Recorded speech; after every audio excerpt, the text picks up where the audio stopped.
ये जो एक थ्योरम है आपका कि if a line is drawn parallel to one side of a triangle to intersect the other two sides in distinct points, the other two sides are divided in the same ratio। है ना, ये board exam में आपका जो theorem आता है, इसको basic proportionality theorem भी आप बोलते हैं। तो क्या कह रहा है कि if a line is drawn parallel to one side of a triangle, ठीक है, मान लीजिए कि मैंने एक ट्रायंगल लिया, है ना, मैंने कोई एक ट्रायंगल ले लिया, ये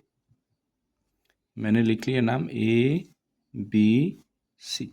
ठीक है, एक मैंने ट्रायंगल लिया। अब ये बोल रहा है कि कोई एक साइड के पैरेलल आप एक लाइन खींचते हैं, है ना, if a line is drawn parallel to one side of a triangle to intersect the other two side in two distinct point, है ना। मतलब क्या है कि मैं ये ट्रायंगल एक मैं लिया, अब ये ट्रायंगल के पैरेलल, है ना, कोई भी एक साइड के पैरेलल में एक लाइन खींचता हूँ। आप यहाँ से ये साइड के पैरेलल ऐसे लाइन खींच सकते हैं,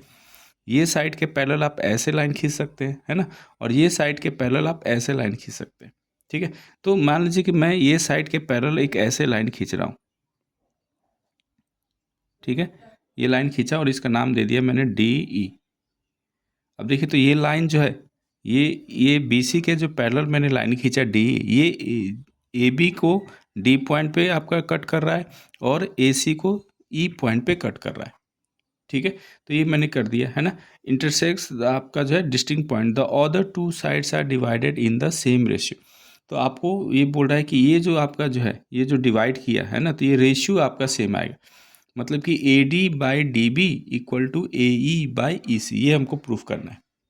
ठीक है। थ्योरम में क्या है आपका, एक ट्रायंगल दिया गया है और ट्रायंगल के किसी एक साइड के पैरेलल आप एक लाइन खींचते हैं, वो लाइन जो है बाकी दो साइड को दो अलग अलग बिंदुओं पे कट कर रहा है, तो जो रेशियो में बांटेगा, है ना, वो रेशियो इक्वल होगा, ये हमको प्रूफ करना है, ठीक है। तो हम लोग लिखते क्या हैं, देखिए सॉल्यूशन का अगर हम बात करें तो पहले हम लोग क्या लिखेंगे, हम लोग लिखेंगे गिवन क्या है, हमको गिवन क्या है, तो गिवन है आपका अ ट्रायंगल ABC, ठीक है, ABC आपको एक ट्रायंगल दिया गया and DE is parallel to आपका क्या है BC, सॉरी हाँ BC, ठीक है, DE जो है आपका BC के पैरेलल है, ये हमको गिवन है, ठीक है। अब यहाँ से हमको तो प्रूफ क्या करना है, हमको प्रूफ क्या करना है कि AD/DB इक्वल टू AE/EC, ये हमको प्रूफ करना है, AE/EC, ये हमको प्रूफ करना है, ठीक है। तो अब ये प्रूफ करने के लिए कुछ हमको कंस्ट्रक्शन करना पड़ेगा, है ना। तो कंस्ट्रक्शन आप लिखिए, देखिए प्रूफ करते समय हम लोग ऐसे ही सेम स्टेप में आप लिखिएगा एग्जाम में, ठीक है। तो हम क्या करते हैं, हम जो है यहाँ E पॉइंट से एक हम लोग इस पे परपेंडिकुलर खींच लेते हैं, ये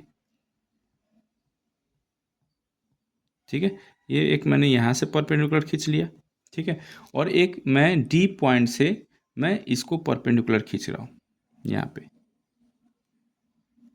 ठीक है, और इसका नाम दे देते हैं हम लोग M और ये N, ठीक है। तो हमने क्या किया कंस्ट्रक्शन में, ड्रॉ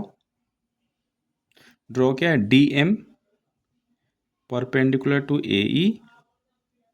ठीक है, फिर EN परपेंडिकुलर टू किसके, EN परपेंडिकुलर टू AD, ठीक है, एंड ज्वाइन, किसको ज्वाइन करना है, देखिए इसको ज्वाइन कर देते हैं CD, BE,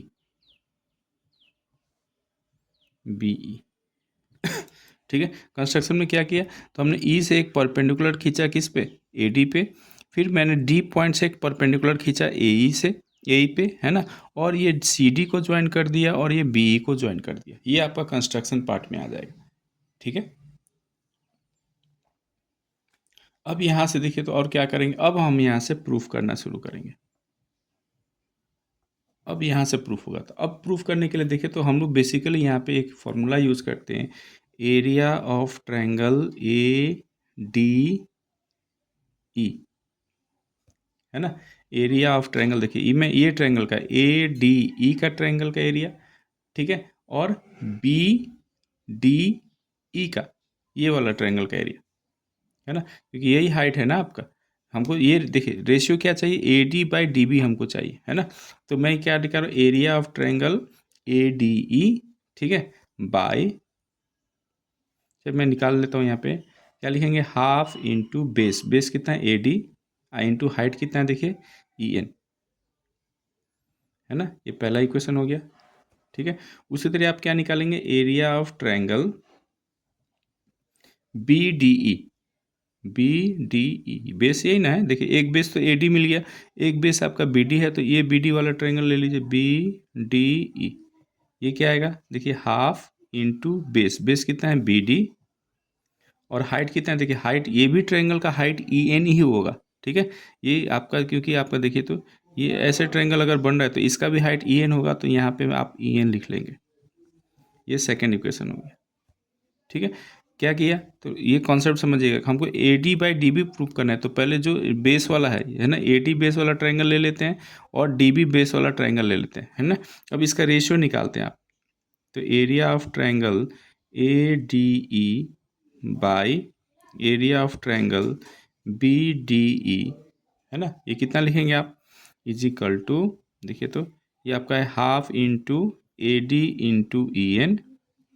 ठीक है, और ये कितना है, half into BD into EN। अब यहाँ पे हाफ से हाफ कैंसिल हो जाएगा, है ना, EN से EN कैंसिल होगा, तो आपको क्या मिल गया, AD/BD। ठीक है, ये मुझे रेशियो मिल गया AD/ आपका जो है B। ठीक है, अब यहाँ पे थोड़ा सा हमको देखना है, देखिए तो ये ट्रायंगल जो है ना, ये ट्रायंगल देखिए तो यहाँ पे एरिया ऑफ ट्रायंगल का ये रेशियो आ गया, है ना। अब हम लोग जो है अब यहाँ पे हम जो है सिमिलरली का बात कर रहे हैं। ठीक है, थोड़ा सा देखिएगा, तो ये वाला बेस से हमने रेशियो निकाले, अब ये वाला बेस से हमको निकालना है ना, AE और EC का, तो AE और EC का क्या लिखेंगे, देखिए बेस वाला AE है ना, तो ये ट्रायंगल कौन सा बन रहा है, ADE, तो उसी तरह रेशियो लिख लेते हैं, मैं एक ADE बाई, ये वाला क्या है ट्रायंगल, EC वाला बेस का ट्रायंगल कौन सा बन रहा है देखिए DEC, है ना, चाहे CDE, area of triangle CDE, और ये कितना लिखेंगे आप देखिए हाफ इंटू बेस, बेस कितना है आपका AE, और हाइट कितना है देखिए हाइट DM हो जाएगा, है ना, बाई हाफ इंटू ये वाला ट्रायंगल का देखिए बेस क्या हो जाएगा CE, और इंटू इसका हाइट क्या होगा, देखिए इसका भी हाइट आपका ये DM हो जाएगा ना, ये ट्रायंगल के लिए, है ना, CDE के लिए भी आपका ये हाइट हो जाएगा DM, DM से DM कैंसिल हो गया, हाफ से हाफ कैंसिल हो गया, तो आपको आ गया AE/CE, है ना। ये दो मुझे जो आपका इक्वेशन मिल गया, आपका मान लीजिए इक्वेशन 4 लिख लेते हैं, सॉरी थर्ड है, और ये इक्वेशन आपका फोर्थ है। अब एक चीज़ यहाँ पे देना है कि हमने एक प्रॉपर्टी पढ़ा है कि क्या है, कि अगर कोई ट्रायंगल है ना, अगर सेम बेस पे है ना, और बिटवीन सेम पैरेलल लाइन है, तो उन लोगों का एरिया क्या होगा, सेम होगा, है ना। Triangle, area of triangle on the same base and between same parallel lines are equal, है ना, एक ये थ्योरम है आपका, है ना, ये आपका area of triangle on the same base and between same parallel lines are equal होता है। तो यहाँ पे थोड़ा सा फिगर देखिएगा, अगर मैं इसको बेस मान लूँ, है ना, अगर ये DE को बेस मान लूँ, तो देखिए DE और BC तो पैरेलल है ना, तो इसके बीच में दो ट्रायंगल बन रहा था, कौन कौन सा देखिए DEB बन रहा था, एक ये वाला मेरा बन रहा था, है ना, DEB, है ना, चाहे BDE बन रहा था, BDE, और एक बन रहा था आपका CDE, है ना, ये दो ट्रायंगल बन रहा है आपका DEB, ये वाला, ये बेस अगर ले रहे हैं तो DEB और DEC, है ना, तो ये दो ट्रायंगल का एरिया जो होगा वो सेम होगा, क्योंकि ये एक प्रॉपर्टी है आपका, है ना, एक आपका जो थ्योरम है कि अगर कोई ऐसा आपका ट्रायंगल है जो कि सेम बेस पे लाई करता है ना, तो देखिए तो ये दोनों ट्रायंगल का बेस D है, और दोनों जो है BC और DE के पैरेलल में के बीच में है, तो इसलिए दो ट्रायंगल का एरिया आपका सेम होगा, तो देयरफॉर आप क्या लिख सकते हैं, area of triangle D E is equal to area of triangle, क्या लिखेंगे, area of triangle C D E, है ना, ये आपका इक्वल होगा। तो अब देखिए ये ट्रायंगल का एरिया और ये ट्रायंगल का एरिया इक्वल आ गया, है ना। तो यहाँ से आप क्या लिख सकते हैं, देखिए, तो जब ये इक्वल हो गया और ये ऊपर वाला ये आपका सेम है ना, तो ये रेशियो आपका सेम हो जाएगा। तो फ्रॉम फर्स्ट एंड सेकंड आप लिख सकते हैं, फ्रॉम, यहाँ से थोड़ा समझिएगा, फ्रॉम थर्ड एंड फोर्थ, ठीक है। आप क्या लिख सकते हैं, देखिए, तो ये दोनों का देखिए अब ये रेशियो इक्वल हो जाएंगे, है ना। ये आपका जो है क्या लिख सकते हैं, area of triangle this by this. ये अब जब ये लेफ्ट वाला साइड इक्वल हो जाएगा तो राइट वाला साइड भी इक्वल हो जाएगा। तो यहाँ से अब या फिर दोनों को मैं मल्टीप्लाई कर देता हूँ, है ना। फ्रॉम 3 एंड 4 आप क्या लिख सकते हैं, देखिए, एरिया ऑफ ट्रायंगल जो है ना, एरिया ऑफ ट्रायंगल दिस, मतलब ये रेशियो फ्रॉम 3 एंड 4 आप क्या लिख सकते हैं, जब यहाँ पे थोड़ा सा समझिएगा, देखिए, ये ऊपर वाला सेम है, यहाँ भी ऊपर वाला सेम है, ये नीचे वाला एरिया सेम है, तो ये क्वांटिटी और ये क्वांटिटी क्या हो जाएगा, इक्वल हो जाएगा। तो फ्रॉम 3 एंड 4 आप क्या लिख सकते हैं, A D by B D is equal to क्या लिख सकते हैं, ए ई बाई सी, ठीक है। ये हम लोग लिख सकते हैं, क्यों, क्योंकि ये दोनों का एरिया सेम है। तो अगर देखिए ऊपर एरिया ये है ना, ए डी है, ये नीचे वाला एरिया अगर सेम है,